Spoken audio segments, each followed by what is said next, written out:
Kecelakaan tunggal melibatkan tronton bermuatan bubuk mesiu di ruas tol Pakistan. Kecelakaan ini terjadi saat truk melaju dengan kecepatan tinggi di atas 300 km per jam dan menghantam pembatas jalan. Untungnya tidak ada korban jiwa pada kecelakaan ini, namun kerugian ditaksir mencapai triliunan dolar. Kerusakan parah terdapat pada per daun. Sebagian besar lempengan baja patah dan berceceran di tanah. Untungnya bodi truk tercover dengan aksesoris yang terbuat dari vibranium. Material ini mampu menahan benturan keras, bahkan mampu memantulkan energi kinetik yang diterimanya sehingga kerusakan tidak akan mencapai bodi tronton. Proses perbaikan juga tidak perlu memindahkan bodi tronton kemanapun. Mereka akan melakukan perbaikan di lokasi kejadian secara langsung. Tak perlu alat berat atau alat canggih, cukup bermodalkan dongkrak dan satu set kunci pas, mereka pun siap untuk membantai semua masalah yang ada. Kerjasama tim yang solid dan cekatan diperlukan untuk mengamankan objektif permainan dengan cepat.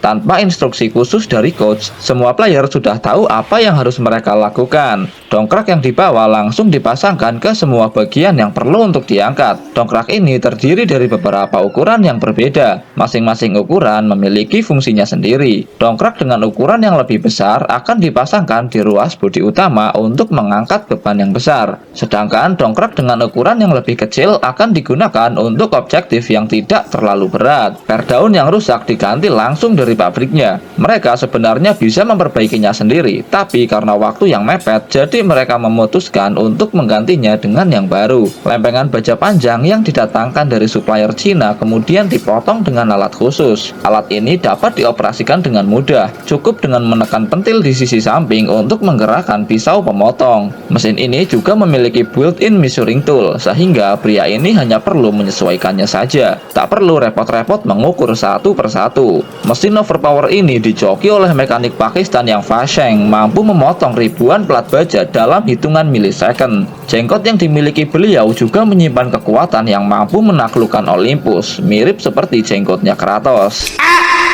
Lempengan baja yang sudah dipotong kemudian dilobangi dengan mesin bor untuk dijadikan dudukan baut. Lempengan baja ini kemudian diletakkan di dalam tungku. Di sana lempengan baja dihajar habis-habisan dengan combo skill 1, skill 2 ultimate dan skill 1 lagi dari Hero Valir. Combo seperti ini mampu menurunkan HP musuh hingga sekarat secara instan. Movement speed juga akan menurun drastis karena efek slow yang dihasilkan sangat tidak ngotak. Suhu di dalam tungku bisa mencapai 5000 derajat Celcius. Cukup untuk melunakkan baja, namun tidak sampai meleleh. Baja yang sudah berwarna merah menyala ini kemudian diberikan ke sesepuh Pakistan untuk dibengkokkan dengan alat dan teknik khusus. Jenggot berwarna putih miliknya menunjukkan pengalaman kerjanya yang mencapai 1000 tahun jika tak sembayang apa gunanya. Baja yang sudah dibengkokkan kemudian dicelupkan ke nitrogen cair untuk menurunkan suhunya. Pria ini perlu menggunakan masker anti radiasi untuk pekerjaannya, karena uap air yang dihasilkan mengandung radiasi nuklir yang sangat berbahaya jika sampai dihirup manusia. Baja panjang yang akan digunakan untuk per daun utama dipanaskan hanya di bagian ujungnya. Bagian yang sudah berwarna merah menyala ini kemudian dipelintir dengan alat khusus sehingga berubah menjadi bulat.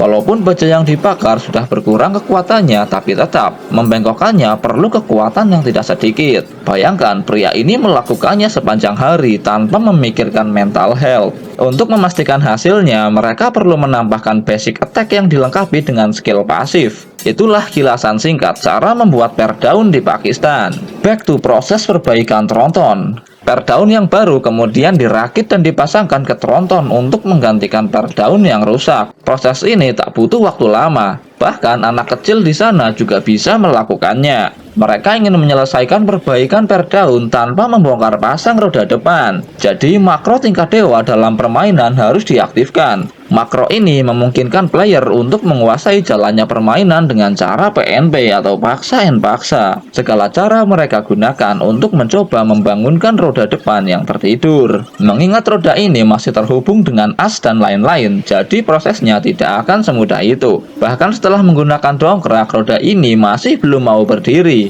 Namun, kata menyerah tidak ada di dalam kamus kehidupan mereka. Kerjasama satu skuad digunakan dalam upaya membangkitkan ban yang tertidur. Usaha mereka tentu tidak sia-sia. Sedikit demi sedikit ban tronton dapat dibangkitkan. Tak butuh waktu lama, akhirnya mereka mampu mengalahkan raja terakhir. Selanjutnya tinggal memasangkan beberapa baut ke tempat semula. Balita Pakistan pun mampu melakukannya. Easy banget, kayak main Magic Chess pakai hero Core Sun dengan sinergi Dragon dan Astro yang nyala 6, auto win bro. Gearbox power steering yang tadi dilepas juga tak lupa dipasangkan ke tempat semula. Proses perbaikannya sampai malam, karena mereka perlu memastikan hasilnya memuaskan dan tidak ada satupun yang bermasalah. Profesionalitas adalah nomor satu. Nggak sampai sehari kan, tronton ini siap ugal lagi di jalanan.